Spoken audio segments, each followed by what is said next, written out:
ગુજરાતમાં ગાંજો અને ડ્રગ્સના દૂષણને ડામવા માટે અને અત્યારની હાલની સરકાર જે રીતે યુવાધનને બરબાદ કરવા માટે ગાંજો અને ડ્રગ્સ મોટે પાયા ગુજરાતમાં મળી રહ્યું છે, ત્યારે યુવાનોને આ ગાંજા અને ડ્રગ્સ દ્વારા પાયમાલ કરવાની અત્યારની સરકારનું ષડયંત્ર છે।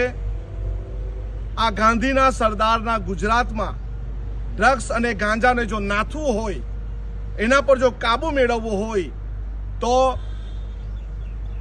કોંગ્રેસની NSUI વિદ્યાર્થી પાંખ દ્વારા આવનારી 3 જાન્યુઆરીએ અમદાવાદ ખાતે ઠાકોરભાઈ દેસાઈ હોલમાં એક મોટું આંદોલનનું એંધાણ છે। હું પણ અમદાવાદ જવાનો છું, તમે પણ અમદાવાદ આવો, આ ગુજરાતને ઉડતું ગુજરાત બનાવતા અટકાવો।